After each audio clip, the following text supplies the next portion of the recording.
Hey, welcome to the Rain Dimension, also known as Ray Lucaria. And today, I'm going to be talking about my favorite weapon in the whole game, the Great Epee. Which I've actually built my build around being able to have in my back pocket no matter what weapon I equip, whether it's the Zweihander, the cannon, I can just switch it to whatever I want. And no matter what I pick, aside from a couple of these really heavy options down here, I can have this weapon just in my back pocket, which is a godsend because I adore it. It's my favorite. There's no other way to put it. It's just my favorite. And I'm going to talk about why. But first, I'm probably going to throw in a small clip of me beating Millennia first try on this character with this weapon.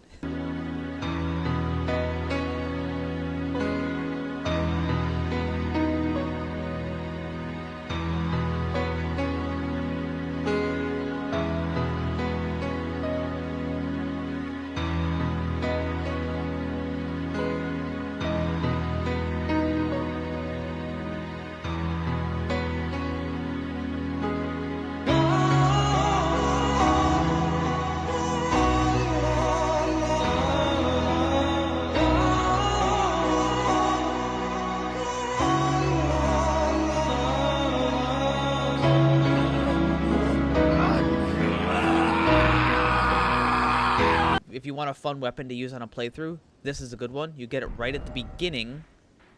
Here? Yeah, right in this area down here. It's a blast.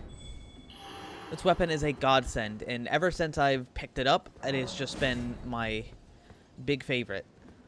So I figure, why not do a couple duels, a couple invasions, and just see how I do with it. Now, I do normally switch around my weapons. Here's my build if you're curious. I normally switch around my weapons a little bit for variety's sake, but for the sake of showing how I use this thing, I am more than happy to do some normal duels with it. Hey. Hey. Alright, mister, let's go. Alright, so he's got the Guardian Sword Spear. It's really good. Yeah, he's no fool. I don't know how much poise he's got. Alright, he's got more than 60, which is fine. He probably doesn't have more than 90.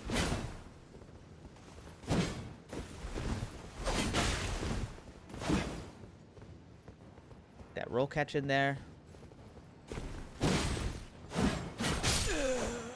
And the approaching jumping R1 gets him. This thing has an amazing running R2.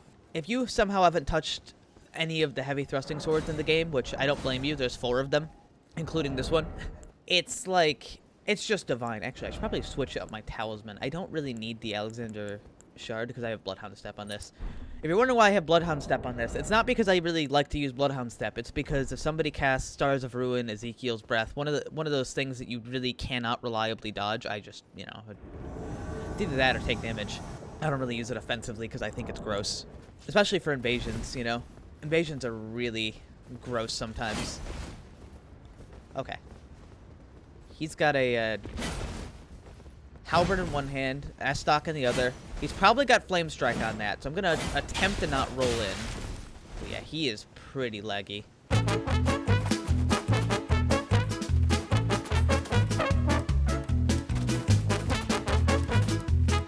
fighting a Moon Man right now. Alright, this is too laggy, man. I'm gonna give it a little bit longer, but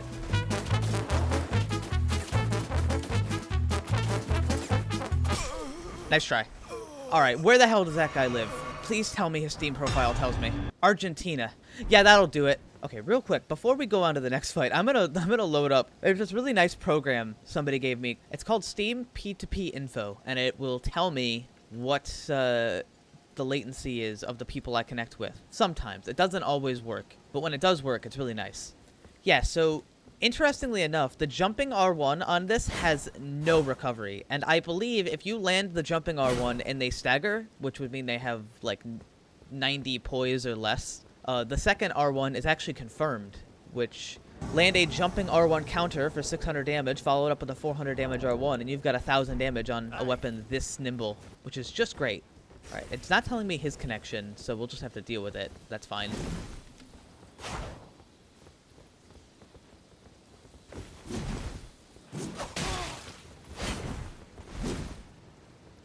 He didn't panic roll after I hit him with the backstep R2. The backstep R2s are really nice. Okay, he is aggressive. I should probably delay my jumping R1 a little bit more.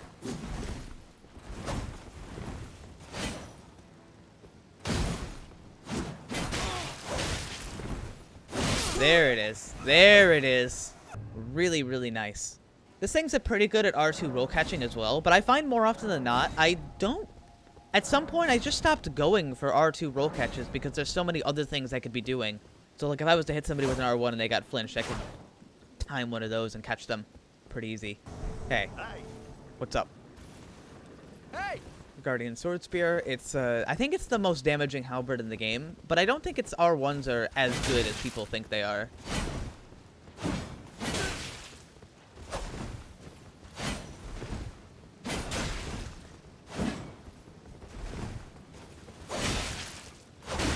Oh yeah, he does not have 60 poise, so I can just go for R1s like that.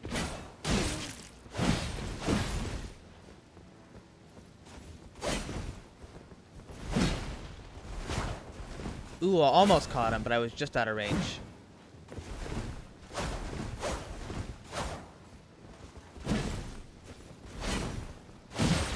Ooh, I just barely missed my... I just barely missed my roll catch there.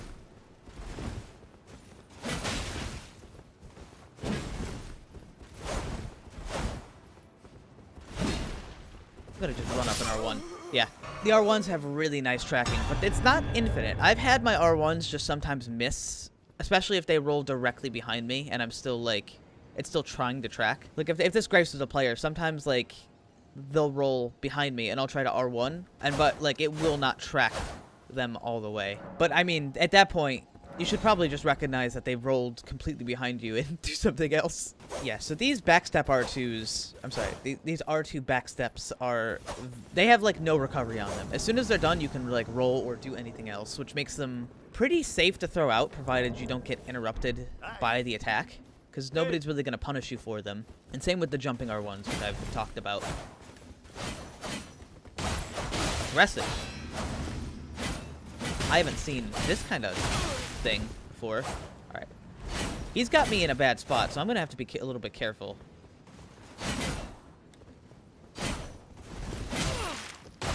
Ooh, he's getting me. I've only got a... how much health do I have? 1. I've got literally 1 health. Aw, quick step. Good fight, man. So I made the mistake of trying to trade with that guy. And normally that would be fine. But he had enough poise to take one of my R1s, and I didn't have enough poise to take 2 of his R1s. So he can get 2 hits on me faster than I can get 2 hits on him. And I just made a blunder, and I took too much damage too quickly. Still, credit to him. I don't see many people use normal thrusting swords. I have one, but I don't really like it that much. I'd much rather just use one of these. Hello, mister. Hey. Alright, what is that? That is the Scavenger Curve Sword. Are you going to use seppuku? He's not going to use seppuku.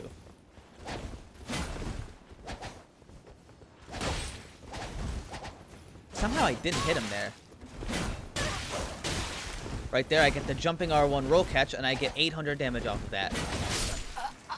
In my opinion, any weapon with a true combo is going to at least be okay. And this one is just, it's just delightful. Truth be told, I haven't been using this weapon as much as I did, mainly because I feel very comfortable with it, and I wanted to try other things. Like, I've got the Zweihander, I've been trying out more, what have I been trying out? I've been trying out the Anchor. I really like the Anchor. And even the Katana I've been kind of a big fan of, but I feel absolute shame for using it on a build that looks like mine. Alright, I'll drink my fucking flask. Jesus Christ, that was fast.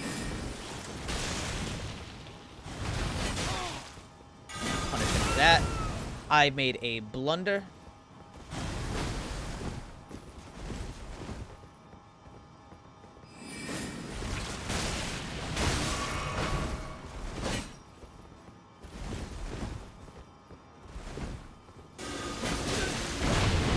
This isn't over. I can definitely still do this. Hold on. I'm going to try... Aw, damn. I did knock him out of that, at least, but I... Good fight, man. Those fan daggers I threw, I did actually knock him out of whatever spell he was casting, and I don't think he expected it. I didn't know this up until, like, 2 days ago or so, but apparently when you cast spells, it removes all of your passive poise, unless that spell has hyper armor, in which, you know, then you'll get your hyper armor. So, like, that spell there, I can just fan dagger him and stop him. I should probably, like, start using throwing knives and fan daggers and stuff. They seem really good, but they're generally just not my thing. Another heavy thrusting sword. He's got the Godskin Stitcher, which is the more popular cousin of this one. But on my build, I just like this one better.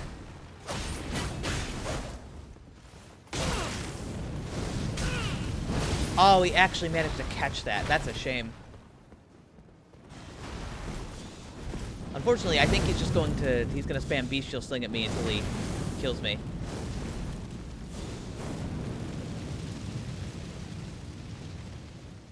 If he drinks, I'm going to punish him. Oh, still alive. Oh, I didn't punish him. My mistake. He's got a billion things to cast.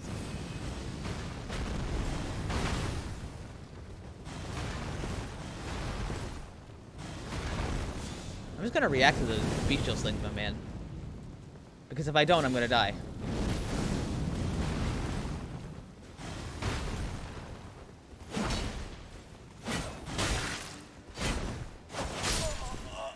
Ooh, that counter hit. I can't believe I clutched that. See, I use only physical weapons in these games. It's just something that I do. Unless I'm doing a specific build or I want to do something different, I use physical weapons. And I'm generally attracted to weapons that have thrusts. Now, thrust damage has the unique property of doing extra damage to people during their vulnerable frames. Like, I believe if I was to do, like, a big R2, yeah, you can see really closely there. I'll actually slow it down so you can see, but my thrust damage defense actually goes down by a lot. And that's what's like a thrust counter, is when you hit somebody during those vulnerable frames. And what's also there is the Spear Talisman, which actually boosts all those damages to that period by, I think, like 13 to 15%. So right there, I hit an R1 for 650 damage. Like it was no big deal. He was using a fire weapon, so he really doesn't get that luxury. Hey, Sarah.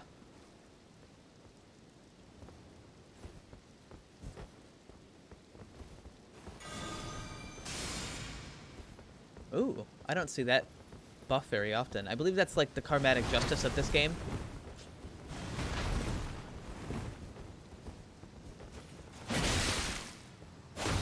You have no vigor. I am so sorry. This thing is good at just everything. Did I just summon Virgil? I may have just summoned Virgil. I should also talk a little bit about the Godskin Stitcher, which is basically the same thing as this, but with a thrusting R2. Normally thrusting R2s are good, but it has a fully charged R2 that's like a double hit.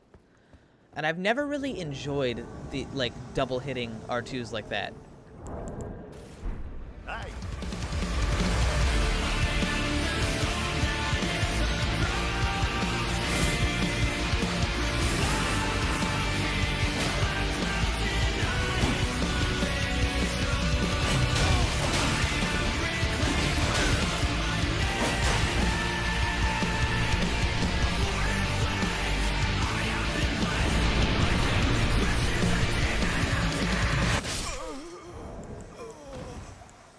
Goodbye, Virgil. Alright, so let's show off the Godskin Stitcher a little bit, because I feel like it's an important thing to bring up. Now, it is essentially the exact same thing as the Great Epee, but it requires one more dex, and on my build, if I was to be able to use it, I would probably get about 1 to 3 less attack rating, which is, you know, basically nothing. If we look really closely, we can also see it's just a little bit longer. Just barely. But it is a little bit longer. And again, that one difference is the R2, which, if you fully charge it, it's a double hit. Now, the double hit is nice, and I think it would be just fine for PvE, but I just don't really enjoy it. It doesn't feel super good to me. And the normal R2, it's fine. There's nothing, like, it's a fine move. But it doesn't step forward as much as I would like. I'm pretty sure with the Great Epee, you step forward a lot more. And even though it's just a little bit shorter, it also covers a wider area, which might... It's caught people who rolled to my side a couple times, and I don't think it would actually work with this. And unlike the Tree Spear, this double hit R2 is really fast, so I don't know if it would actually catch somebody who rolls into you. Nor do I really think people roll into these weapons in the first place, because you can just R1 so quickly. It also weighs 0.5 more. You know, really, they're essentially the same weapon. And they're both the only 2 physical damage versions of that weapon.